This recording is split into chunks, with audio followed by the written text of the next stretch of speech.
All right, I'm going to do a little YouTube tutorial about this sort of intermediate level, I would say, wrap design that I developed recently. And I'm sure people have done really similar things.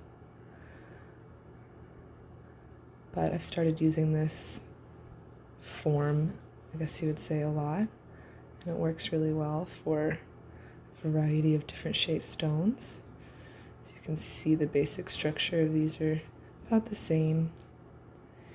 And to do this wrap, you do need to be able to do this 2-strand wrap. So I would look up 2-strand wraps if you're not sure how to do this. There's a bunch of tutorials. This is probably one of the most common. I've heard it called a zipper wrap, so you can look that up.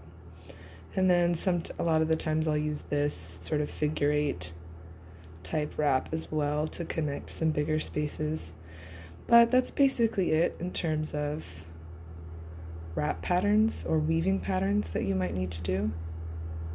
The rest of this is quite simple.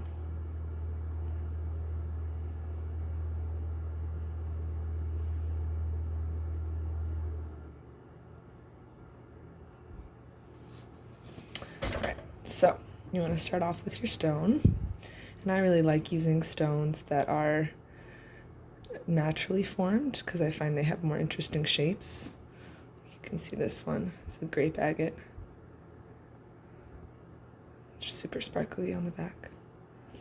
And then, something like this. But this wrap is so solid that it can work pretty well for cut stones or cabochons as well.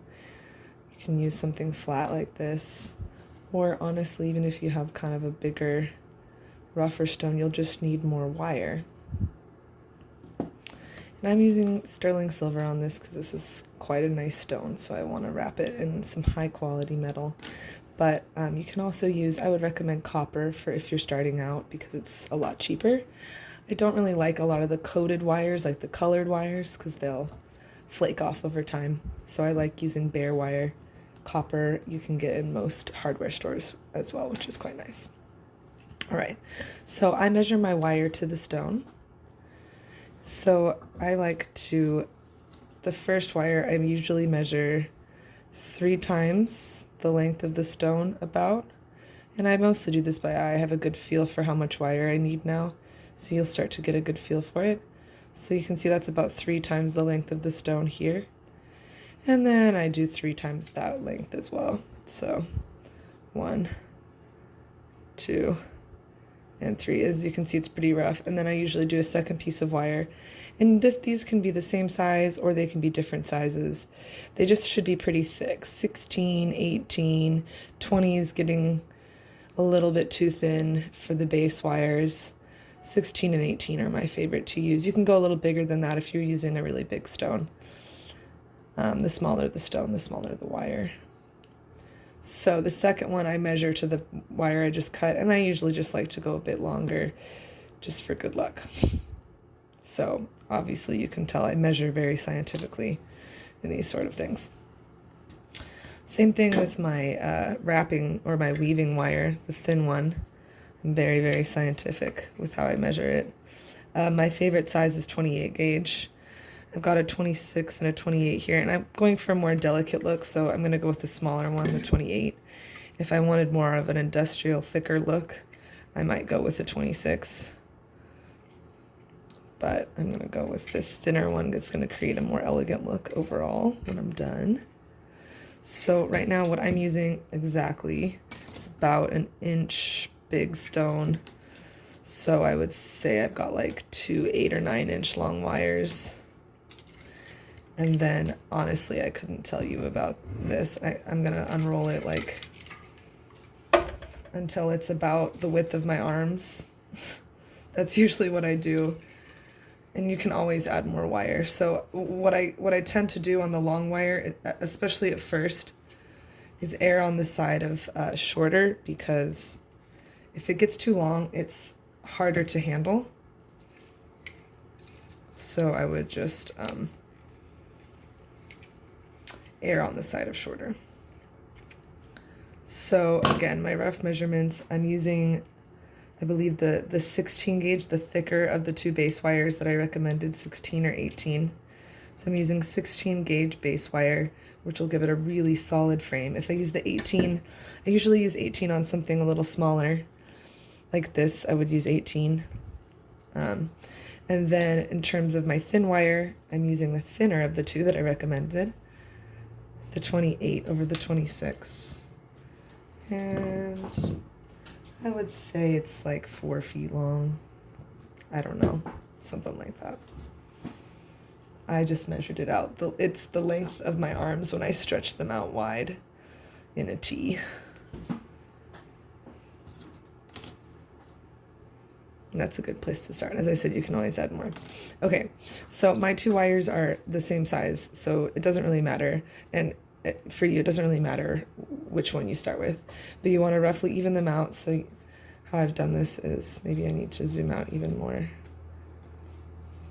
I've kind of lined it up so you've got a little bit hanging off so it's even, like a little rainbow on both sides. I'm just going to zoom my camera out a little bit so you can see this process. All right, cool. There we go. So I'm going to take one of my wires, and you'll see the zipper process as I go. So if you sort of know it, you can just watch right here and you can see it as I go. And I might cut some of it out if it gets boring. But I'm pretty fast at it. So here we go. So I'm going to go around once. I'm going to come down. Oops. See, now my camera doesn't really want to focus, so we're going to go back closer. Okay, here we go. Yeah, there we go.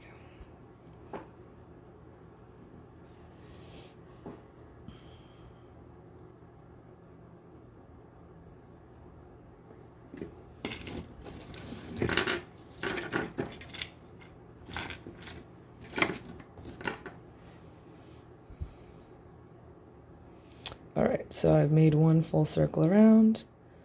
I put this up nice and close. And then on this end, you can see I'm just going around the bottom one. I'm holding these, I'm pinching them close to each other, holding them nice and tight. But I am allowing that little bit of gap right there. Now, the trick with this is you're gonna have one that crosses over both, and one that just crosses over one. Okay. And we're going to come around and do it again. And so now you have kind of this little line of two that are just around one. And then the next one, I'm going to come around and cross over both. And I'm going to come around the bottom one again. And then I'm going to come around and I'm going to go around the top one from the back.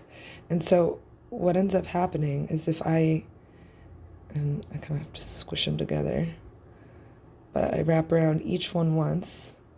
And there's probably better tutorials of this. I'm not going to spend a lot of time on it because I'm sure there's a lot of tutorials out there, but it should look the same on both sides. So I'll keep doing this and I'll try to make sure the camera is still focused as I go. Over both, around the bottom one,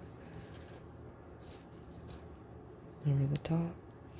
And I'm actually going to zoom out because it might help to see kind of the pattern that my hands are doing.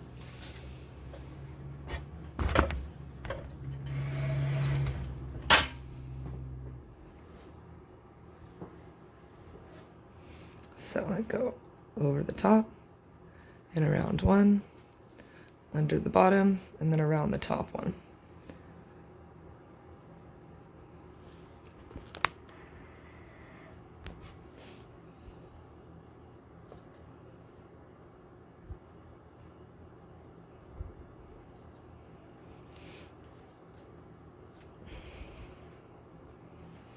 And now, essentially, you could just wrap these together in a straight line and not do all this weaving, but this pattern, not only is it cool looking, it also makes it a lot stronger because I have now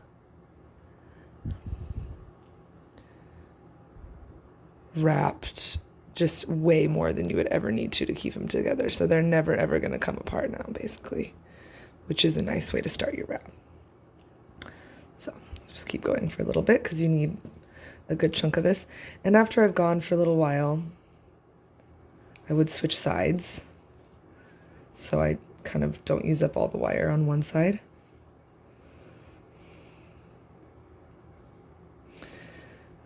And at this point, I'm super fast at it. I'm sorry I'm not in the video anymore. There we go. Because I like to get it really close to my face so it's really tight.